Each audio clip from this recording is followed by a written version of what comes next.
Namaku Rani, usia 23 tahun. Sudah hampir 2 tahun aku bekerja sebagai asisten rumah tangga di sebuah rumah mewah milik keluarga. Arga seorang pria muda, tampan, dan sangat tertutup. Sejak istri dan anaknya meninggal karena kecelakaan 3 tahun lalu, dia tinggal sendiri di rumah besar itu. Hanya aku dan satu sopir yang bekerja untuknya. Satu hal yang tak pernah kusangka adalah suatu sore dia memanggilku ke ruang kerja. Wajahnya serius, suara rendahnya terdengar lebih tegas dari biasanya. "Rani, aku ingin kamu menikah denganku."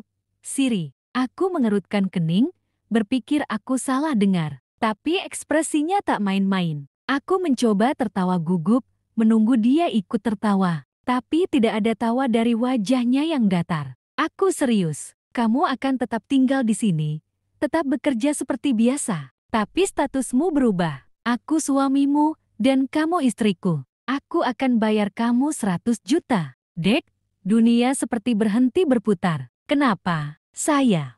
Mas, tanyaku lirih, nyaris tak percaya dengan semua ini. Karena aku butuh istri. Bukan untuk cinta. Bukan untuk pamer. Hanya, aku butuh seseorang yang bisa kupercaya, yang tidak akan mengusik hidupku. Dan kamu cocok. Tubuhku lemas. 100 juta. Jumlah uang yang tak pernah bisa kubayangkan sebelumnya. Dengan uang itu, aku bisa menyekolahkan adikku, bisa menyembuhkan ibu di kampung yang sudah lama sakit-sakitan. Tapi, menikah, pikiran-pikiran berkecamuk di kepala. Ini bukan tawaran biasa. Ini bukan pekerjaan. Ini hidupku. Saya butuh waktu berpikir, jawabku pelan. Dia mengangguk. "Aku beri kamu 3 hari. Setelah itu, anggap tawarannya hangus." 3 hari itu seperti mimpi buruk. Di malam terakhir sebelum jawaban harus kuberikan, aku menangis sendirian di kamar. Tapi saat melihat foto ibu di dompet, aku tahu jawabannya. Aku mengangguk saat dia menatapku sore itu. "Baik, saya bersedia." Dan hari itu, tanpa gaun, tanpa pesta, tanpa keluarga, aku resmi menjadi istri siri majikanku. Namun aku tak tahu bahwa kejutan sesungguhnya bukanlah pernikahan ini, tapi apa yang terjadi di malam pertama kami. Pernikahan itu berlangsung cepat, terlalu cepat. Sore itu, hanya ada kami bertiga di ruang tamu. Aku, Mas Arga, dan seorang penghulu yang tampak lebih bingung daripada siap. Aku mengenakan gamis sederhana warna krem, bukan gaun pengantin, bahkan bukan baju baru. Mas Arga tampil rapi dengan kemeja putih dan celana hitam. Tak ada senyum, tak ada getaran bahagia seperti pasangan yang akan menikah. "Saya terima nikahnya Rani binti Sulaiman dengan mas kawin 100.000 tunai." Satu kalimat itu mengubah segalanya. Aku resmi menjadi istri. Istri dari pria yang dulunya hanya kupanggil majikan. Tapi status baru itu hanya terdengar berat di kepala. Di hati, kosong. Setelah penghulu pamit, suasana rumah kembali hening. Seperti tidak terjadi apa-apa. Tak ada pelukan, tak ada ucapan selamat. Hanya keheningan dan tatapan dingin dari Mas Arga. "Mulai hari ini, kamu tidur di kamar tamu lantai 2. Kamar kamu yang lama akan dibersihkan oleh Mbak Yuyun mulai besok." "Baik, Mas," jawabku pelan. Aku berjalan pelan menuju kamar baru itu. Ukurannya jauh lebih besar dari kamarku sebelumnya. Ada AC, ranjang queen size, lemari besar, dan kamar mandi dalam. Semua fasilitas mewah yang tak pernah kumiliki sebelumnya. Tapi entah kenapa, aku merasa seperti sedang dikurung di dalam sangkar emas. Malamnya, aku duduk di ranjang, memandangi langit-langit kamar. Aku mencoba mencerna semua yang terjadi hari ini. Tanganku memegang amplop putih yang tadi sore diserahkan oleh Mas Arga. Di dalamnya, 100 juta. Uang itu nyata. Namun ketika aku mencoba menenangkan diri dan bersiap tidur, pintu kamar tiba-tiba diketuk. Tok, tok, tok. Aku terkejut. Jam dinding menunjukkan jam 22:13 menit. "Rani, buka, ini aku." Suara itu jelas. Suara Mas Arga. Aku buru-buru membuka pintu, dan di depanku, dia berdiri dengan wajah tenang namun sorot mata yang sulit ditebak. "Mulai malam ini, kamu tidur di kamarku." Aku terpaku. Maaf, Mas, kita suami istri sekarang, dan aku tidak menikahimu hanya untuk tidur terpisah." Aku menelan ludah, Tubuhku menegang, jantungku berdetak cepat. Mungkin aku terlalu naif. Mungkin aku terlalu berharap bahwa ini hanya pernikahan di atas kertas. Tanpa menunggu jawabanku, dia menarik tanganku pelan dan membawaku ke kamarnya.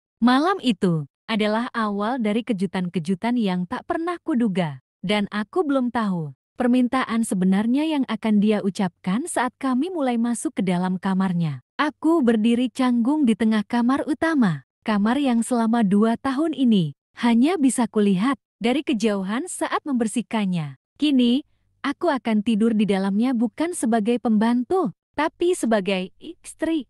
Meski aku sendiri belum yakin dengan status itu. Mas Arga menutup pintu perlahan. Suasana kamar sangat tenang. Hanya terdengar dengung halus dari AC dan detak jantungku yang semakin cepat. Dia melepas jam tangan, meletakkannya di meja, lalu menatapku. Tatapan itu tidak marah, tidak lembut, tapi ada sesuatu yang membuat tengkukku dingin. Duduk, katanya, menunjuk sisi ranjang. Aku menurut, duduk di ujung ranjang dengan kepala menunduk. Jari-jariku saling menggenggam, berusaha menahan gemetar. Dia duduk di sebelahku, diam sejenak, lalu berkata dengan suara datar namun tegas. Malam ini, aku ingin kamu penuhi hakku sebagai suami. 5 kali. Aku menoleh cepat.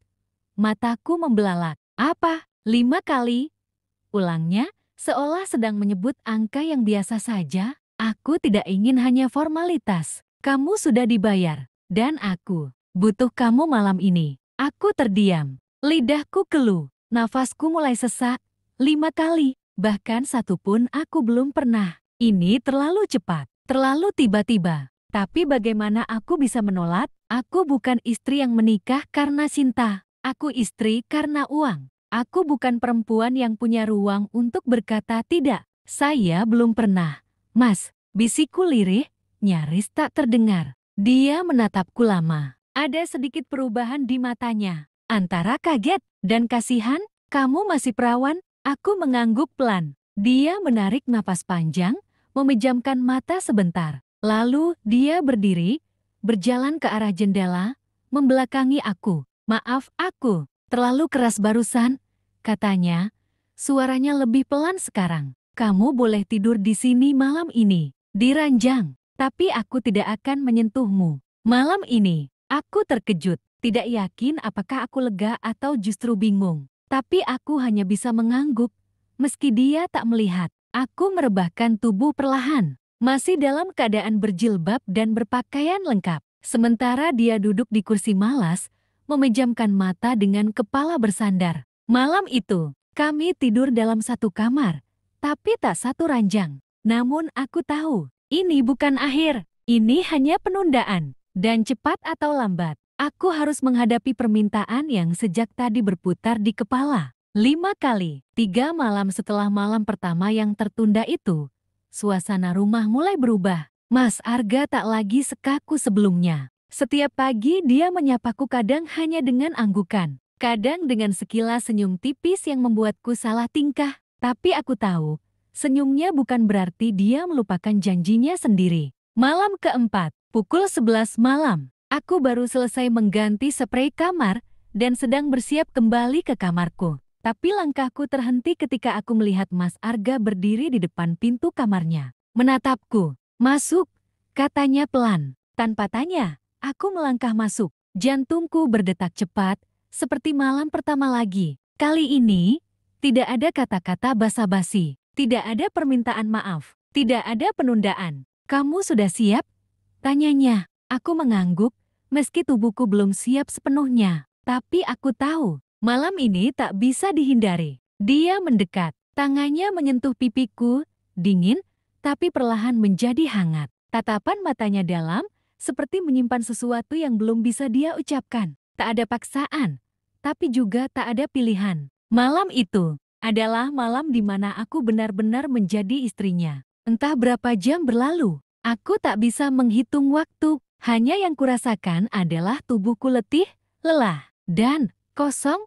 Mas Arga tak banyak bicara, tapi dia tak berhenti. Berkali-kali dia memelukku, menggenggam tanganku, seolah ada bagian dari dirinya yang ingin melarikan diri dari dunia luar. Aku capek, Mas. bisikku lirih. Setelah yang entah keberapa kalinya dia menatapku seolah minta izin lagi. Dia tidak menjawab, tapi pelukannya semakin erat. Kenapa harus 5 kali, Mas? Tanyaku, suara nyaris hilang. Dia terdiam lama, lalu tiba-tiba suaranya terdengar lirih. Karena aku ingin melupakan rasa sakit, karena hanya dengan menyentuhmu, aku bisa merasa hidup. Aku menoleh, menatap wajahnya yang biasanya dingin. Tapi malam itu, ada air mata kecil di ujung matanya. Mas Arga menangis. Aku kehilangan istri dan anakku dalam 1 malam. Dan selama 3 tahun, aku mati rasa. Tapi sejak kamu masuk ke rumah ini, entah kenapa,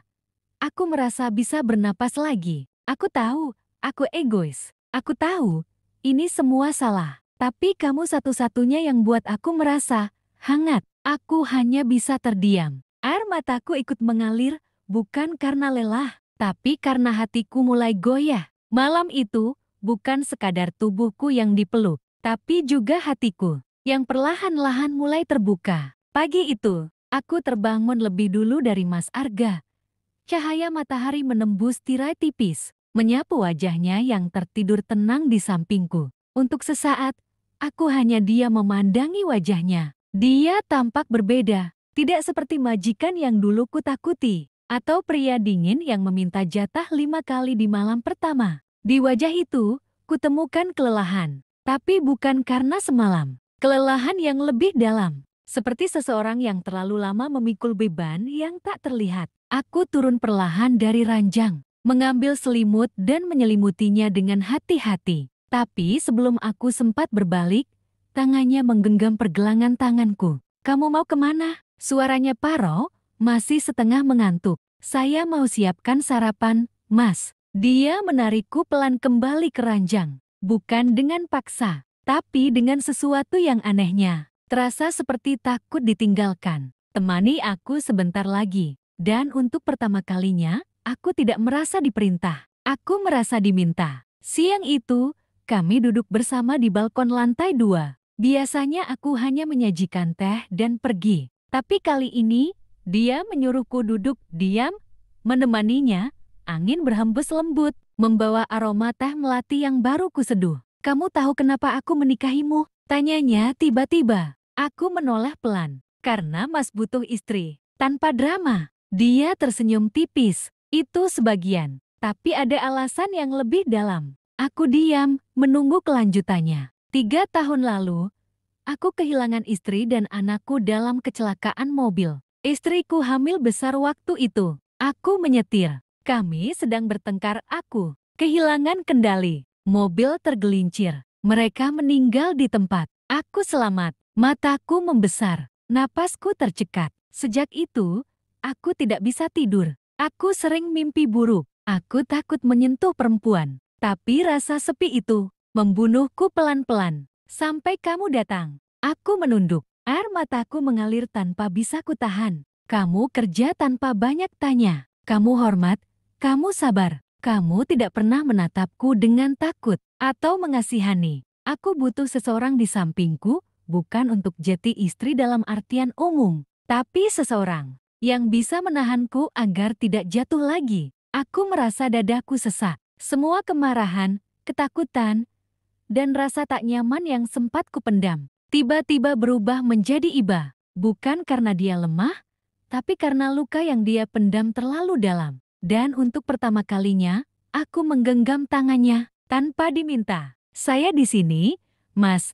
Selama saya kuat, saya akan tetap di samping Mas." Dia menatapku lama, seolah mencoba memastikan bahwa aku benar-benar ada di situ. Lalu perlahan, dia mengangguk. Hari itu, untuk pertama kalinya sejak kami menikah, kami tersenyum bersama bukan sebagai majikan dan pembantu, tapi sebagai 2 orang yang sama-sama terluka dan sedang belajar saling mengobati. Aku tak pernah membayangkan bahwa rasa nyaman bisa tumbuh dari luka. Hubungan kami aneh bukan karena tidak wajar, tapi karena tumbuh bukan dari cinta, melainkan dari kebutuhan akan rasa pulih. Hari-hari berikutnya terasa berbeda. Mas Arga Jeti lebih terbuka. Dia mulai bercerita tentang masa lalunya, tentang istrinya yang dulu seorang guru taman kanak-kanak, dan tentang anaknya yang belum sempat lahir tapi sudah diberi nama Raka. Aku hanya mendengarkan. Kadang kami duduk di balkon, kadang di ruang tamu, kadang bahkan di dapur saat aku memasak. Aku sering bayangkan kalau Raka masih hidup, mungkin dia sudah bisa jalan sekarang, katanya sambil menatap kosong ke arah taman. Aku menaruh sendok di meja dan mendekatinya. Tangan kami bertemu di atas meja. Dia menggenggam tanganku tanpa berkata apa-apa. Genggamannya hangat, tapi penuh ragu. Malam-malam kami juga berubah. Dia tak lagi datang dengan permintaan yang mengagetkan. Sekarang, dia hanya memelukku, mencium keningku sebelum tidur. Kadang memelukku dari belakang dan berbisik, "Terima kasih sudah sabar." Aku tak pernah menyangka. Kata-kata itu justru membuat jantungku berdetak lebih cepat daripada permintaan. 5 kali malam itu, perasaan ini tumbuh diam-diam. Aku mulai menunggu Mas Arga pulang. Aku mulai memperhatikan warna kemeja yang dia kenakan. Aku mulai merindukan senyumnya yang tipis,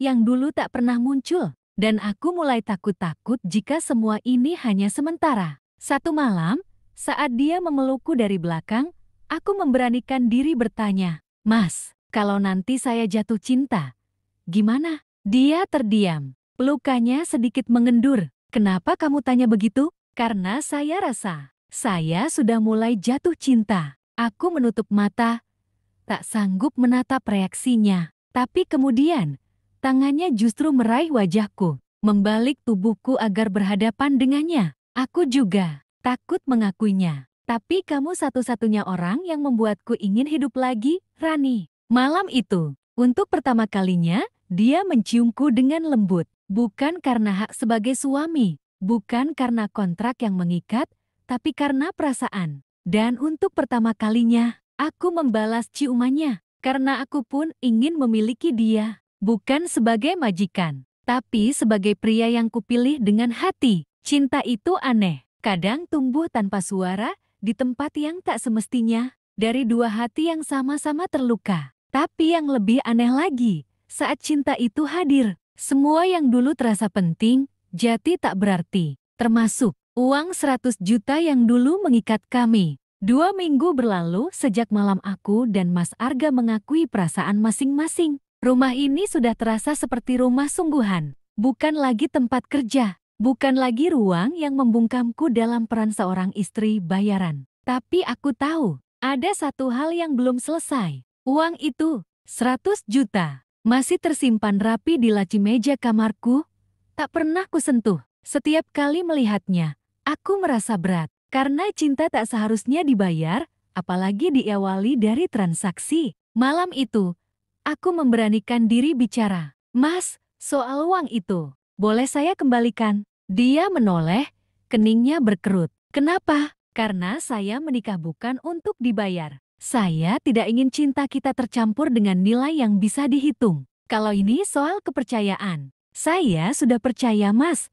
Tapi kalau ini soal kontrak, saya ingin kita akhiri itu." Dia diam lama, menatapku dengan sorot mata yang sulit kutebak. Lalu pelan, dia berdiri dan berjalan ke arah laci, mengambil amplop putih itu, duduk kembali di hadapanku. Kalau begitu, aku juga ingin jujur. Nafasku tercekat. Waktu aku memberimu uang ini, sebenarnya aku sedang menguji diriku sendiri. Bukan cuma kamu. Aku ingin tahu, bisakah aku membuka hati untuk seseorang tanpa dasar cinta? Tapi ternyata, tanpa kusadari, aku justru menemukan cinta di tengah transaksi. Dia menyerahkan amplop itu ke tanganku. "Terserah kamu, Rani. Mau dibakar, mau kamu buang, atau kamu sumbangkan. Tapi yang jelas, sejak malam itu, aku tak pernah lagi menganggap kamu bagian dari kesepakatan. Kamu, istriku, dengan atau tanpa uang." Air mataku jatuh, bukan karena sedih, tapi karena lega. Akhirnya, semua yang kusimpan dalam hati terjawab. Aku merobek amplop itu malam itu juga. Kertas uang di dalamnya kuberikan ke Mas Arga besok pagi, dan kami sepakat menyumbangkannya ke panti asuhan tempat yang dulu sering dikunjungi mendiang istrinya. Hubungan kami tidak sempurna. Kami tidak punya kisah cinta manis seperti di drama. Tapi kami punya satu hal, kejujuran. Dan dari kejujuran itu, kami membangun segalanya dari awal. Bukan dari uang, bukan dari kewajiban, tapi dari rasa saling ingin bertahan bersama. Karena pada akhirnya, cinta yang tumbuh dari luka jauh lebih kuat dari cinta yang dibeli.